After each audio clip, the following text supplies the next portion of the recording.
a cultura do que a criação? Oi. É isso?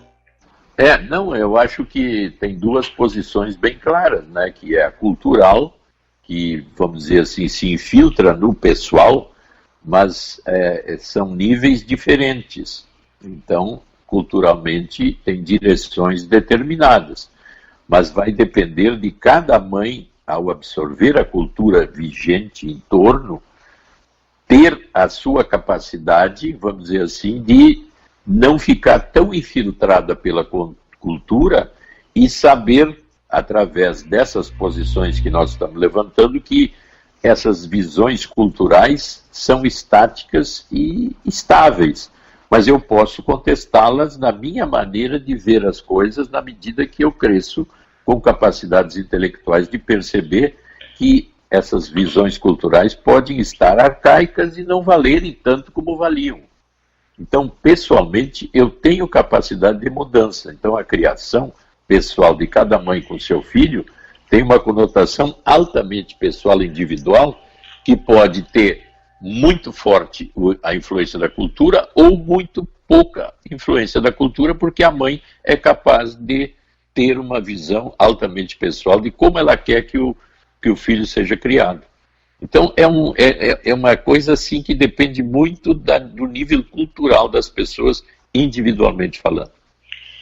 Outra questão colocada aqui por uma nossa amiga, ela diz o seguinte: ouvindo tudo isso que está sendo comentado com vocês, fiquei pensando, o futuro então mais provável e talvez mais razoável seja não olhar os filhos pelo gênero, simplesmente vê-los como seres humanos.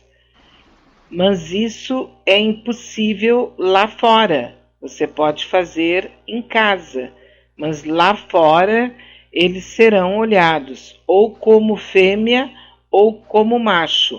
Tem ainda hoje, cada vez mais forte, uma terceira hipótese, que seria o trans. Mas acho que as famílias, de um modo geral, e as mulheres especificamente, não estão sendo treinadas, capacitadas para fazer essa nova família. Nós estaríamos num período de transição, Dr. Maia?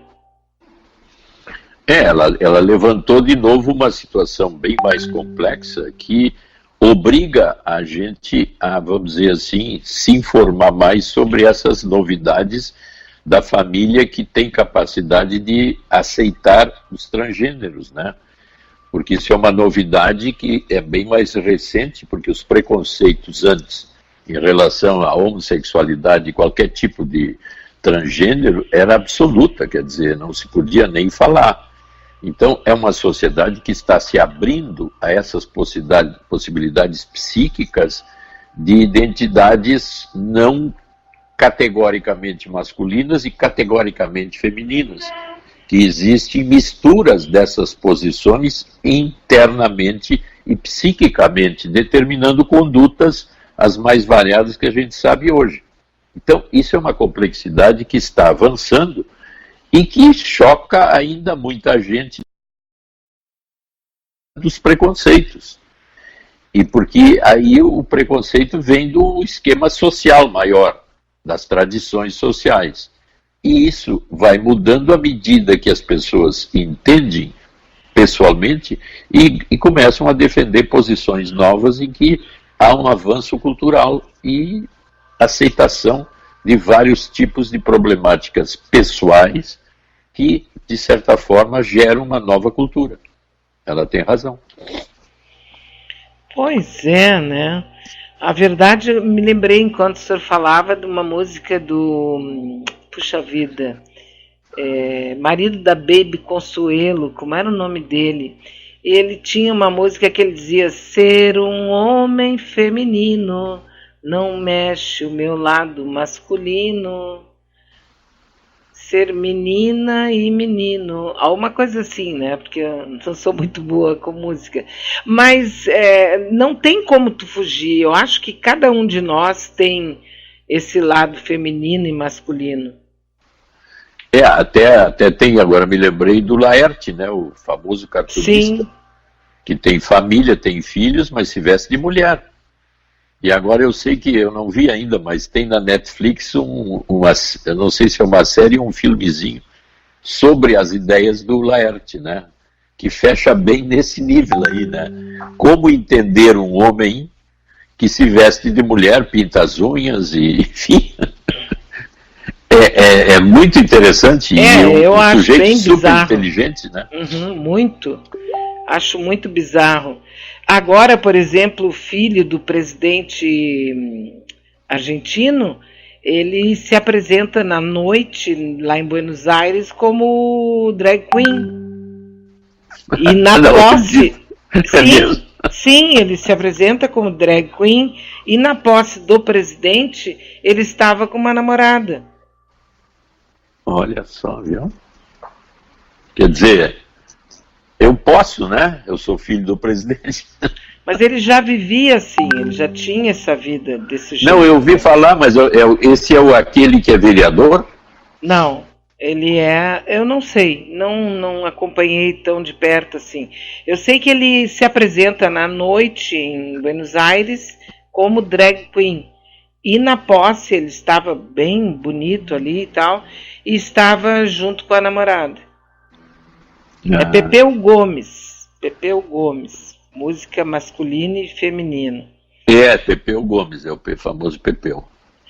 Só que cada caso é um caso, né, doutor Maia? Não, pois é isso que nós estávamos falando, até a Adriana levantou essa coisa cultural e pessoal. Quer dizer, a cultura influencia a pessoa porque nós, desde pequenos, inseridos numa cultura, nós aprendemos tudo sobre aquela cultura. Mas as identificações são com as figuras paterna-maternas que têm também ideias e maneiras de ser que nos matizam.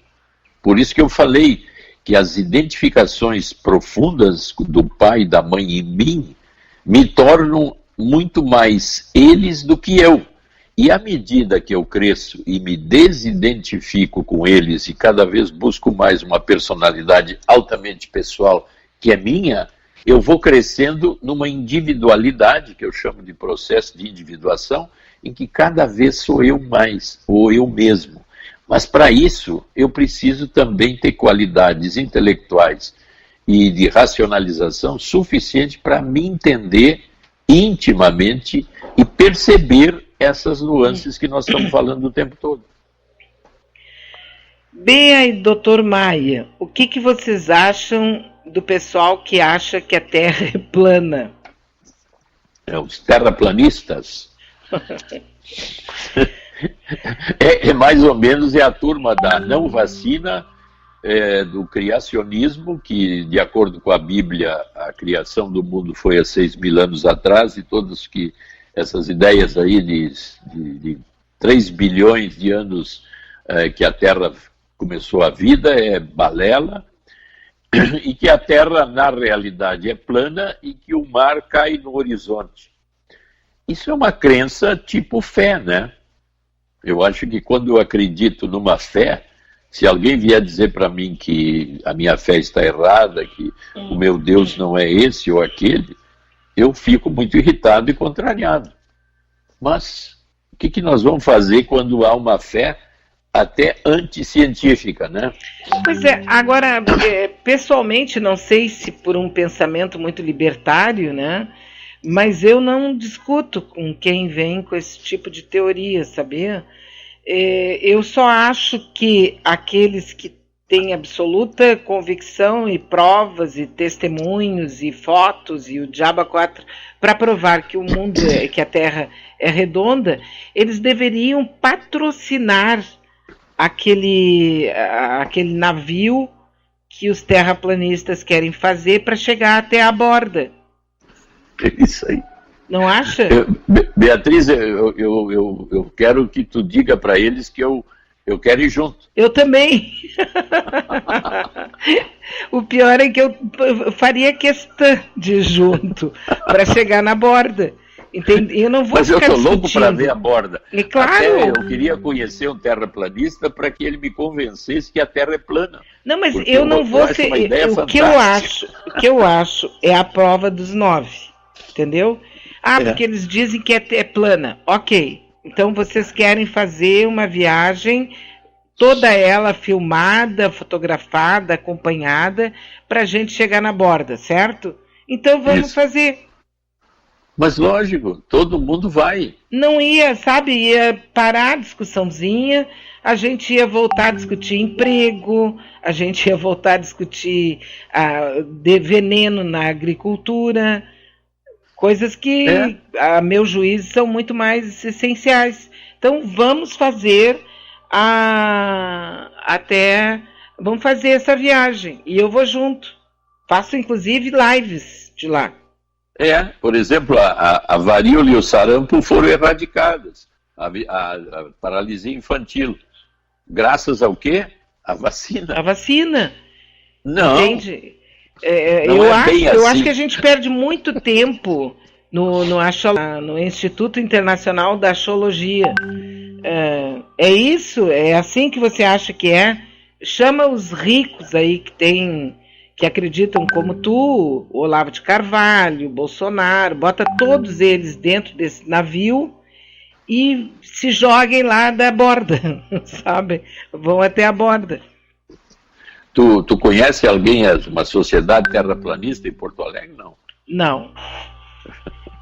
Não conheço, mas deve ter, porque bolsonaristas e olavistas temos aos montes aí. Não, esses são os borbotões, né? Eu acho que nós tínhamos que ter uma viagem, porque daí simplesmente acabava com a história, entendeu? Não, eles até congresso fazem. Sim, está acontecendo agora. Tem uma minissérie os terraplanistas no Netflix. Isso aí vai vender. Quando chega na hora, né, Beatriz, aí a coisa fica assim meio vaga, mas eles continuam defendendo. Doutor Maia, falando em vacina, diz aqui a nossa amiga Marilene, outro dia uma moça garantiu que quem toma vacina H1N1 automaticamente se torna portadora do câncer. Existe alguma verdade nisso? É como se o câncer pudesse ser transmitido, né?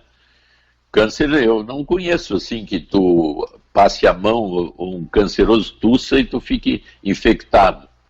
Como é que a vacina vai passar o câncer? Tu vê que até ela usa o esquema da vacina para poluir a vacina, que a vacina coloca vírus atenuados daquela doença para que o sistema imunológico aprenda a se defender desses vírus e aí os inutilize sempre que eles entrarem na circulação. Ela está dizendo que na vacina tem o vírus do câncer, mas o câncer não tem um vírus que infecte. A estrutura do câncer é uma estrutura complexa, diferente de uma transmissão por algum tipo de vírus externo. Uma vez eu vi uma pessoa querendo passar a régua, né? O que é câncer? O câncer é o enlouquecimento de determinadas estruturas, né? Enfim, células que enlouquecem e começam a se autorreproduzir de uma maneira invasiva e matam o pulmão, o coração, sei lá. O câncer, não existe um câncer separado num cantinho ali. Não, é uma coisa complexa ligada ao sistema imunológico hoje. Eu sugiro que ela converse, então, com um imunologista ou um biólogo para que ela tenha uma ideia mais clara de como é que funciona uma doença como o câncer e como é que funcionam as vacinas. Porque ela está tendo que se aculturar mais do que é... Para criticar uma coisa, eu tenho que saber bem como é que funciona essa coisa. E depois, então, levantar as críticas. Então, ela já errou no dizer isso. Sim, ela tá. Mas é a fantasia que o pessoal terraplanista, especialmente o. É assim, ó. Tipo assim, nós temos um inimigo, então nós vamos combatê-lo, ok? E aí não se combate o inimigo.